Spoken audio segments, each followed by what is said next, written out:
জানেন কি, আমি একজন নারী হয়েও ভালো করে মুরগি কাটতে পারি না।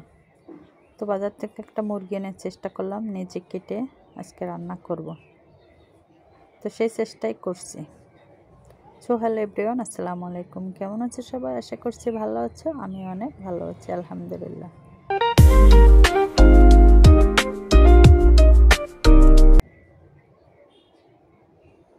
তো বাজার থেকে আনা মুরগিটা সর্বপ্রথম এটা আমাদের কিচেন রুমে বসে গেলাম, দেখি পারি কিনা কাটতে। তো হাতে নিয়ে একটু চিন্তা ভাবনা করছি এটাকে কিভাবে কাটতে হবে, কোথা থেকে শুরু করব। তো যাই হোক, রান্নার থেকে শুরু করলাম কাটাটা। তো এভাবে আস্তে আস্তে দেখি কুটে নিব। তো এই যে ফাইনালি আমি আস্তে আস্তে মুরগিটা কেটে নিয়েছি। এখন চলে যাব একটা ধুয়ে যে পরিমাণ রান্না করব সে পরিমাণ রান্নার প্রসেসিংটা করে নিতে। এই যে চলে এলাম পাকের রুমে, এসে রান্নার প্রসেসিং শুরু করে দিলাম।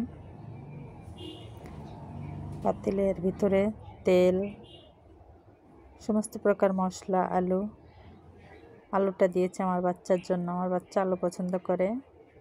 আর এই যে সেই চিকেনগুলো এখন দিয়ে দিলাম, দিয়ে আস্তে আস্তে নাড়াচাড়া করে নেব। তো কাটা মাংসগুলো বন্ধুরা দেখতেই পাচ্ছ, হয়েছে কিনা তোমরা একটু কমেন্ট করবে। আসলে আমি কাটতে পারি না ভালো, তো চেষ্টা করলাম। সবসময় তো লোক পাওয়া যায় না, লোকদের কাটাতে পারি না। তো নিজের কাজ নিজে করাই ভালো। ভালো মন্দ যাই হোক, আস্তে আস্তে ভালো হয়ে যাবে। তো ফাইনালি সব কিছু দিলাম, সমস্ত প্রকার মশলা, তেল, হলুদ, লবণ সব কিছু দিয়ে মেখে এই যে কষিয়ে নিচ্ছি। এখানে দারুচিনি, তেজপাতা দিতে একটু ভুলে গেছিলাম, তো সেগুলোও দিয়ে দিলাম। তার সাথে এই যে এই মশলাটা না দিলেই, রাঁধুনি মুরগির মাংসের মশলা, এই মশলাটা না দিলে আমার মনে হয় না যে মাংসের স্বাদ আসে। যতই ঘরোয়া মশলা দিই তারপরেও একটু মন চাই একটু এই মশলা দিয়ে একটু স্বাদটা বাড়িয়ে নিই।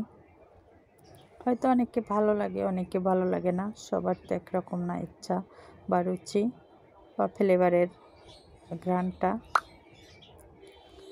তো যাই হোক, সমস্ত প্রকার মশলা প্রসেসিং সব কিছু শেষ করে আমার মাংসটা ফাইনালি কষানো হয়ে গেছে। এখানে শুধু এখন ঝোলের পানিটা আমি অ্যাড করে দিব।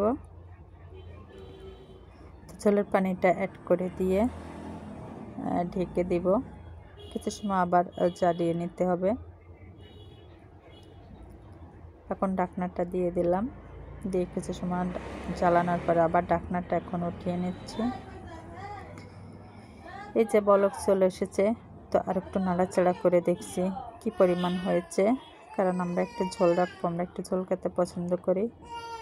শেষবারের মতো কিছু ভাজা জিরার গুঁড়া অ্যাড করে দিলাম।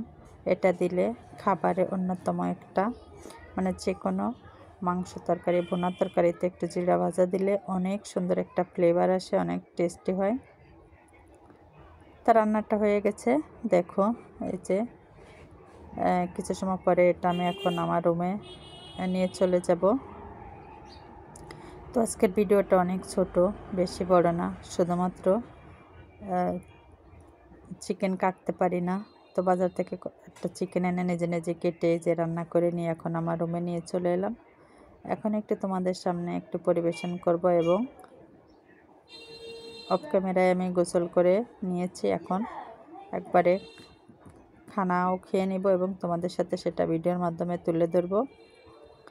তো এই ছিল আজকের ভিডিও, নিজে নিজে কিভাবে চিকেনটা কেটে সুন্দর করে কষিয়ে রান্না করে নিলাম সাধারণ উপকরণগুলো দিয়ে। তো ভিডিওটা তোমাদের কাছে কেমন লাগলো জানি না। যদি ভালো লাগে ছোট্ট করে একটা লাইক দিও, একটা কমেন্ট করো, আর তোমার প্রিয়জনদের কাছে আমার ভিডিওটা শেয়ার করে দিও। তা দেখো বন্ধুরা, আমি খাচ্ছি, সত্যি খাবারে অনেক সুস্বাদু হয়েছে। নিজে রান্না করেছি বলে বলছি না, সত্যি অনেক টেস্টি হয়েছে। তোমরা চাইলে এভাবে সামান্যতম উপকরণ দিয়ে, সাধারণ উপকরণ দিয়ে অনেক টেস্টি করে রান্না করে খেয়ে দেখতে পারো।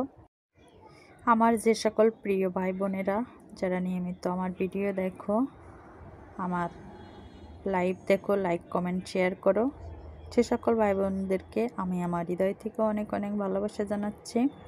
অবশ্যই তোমরা পাশে থাকবে, এভাবে সাপোর্ট করবে। তোমাদের ভালোবাসার সাপোর্টে অন্তত এতটুকু আসতে পেরেছি, অনেক কিছু শিখতে পেরেছি। তো তোমাদের সাথে দেখা হবে আরও নতুন নতুন ভিডিও নিয়ে। সে পর্যন্ত তোমরা ভালো থাকবে, সুস্থ থাকবে।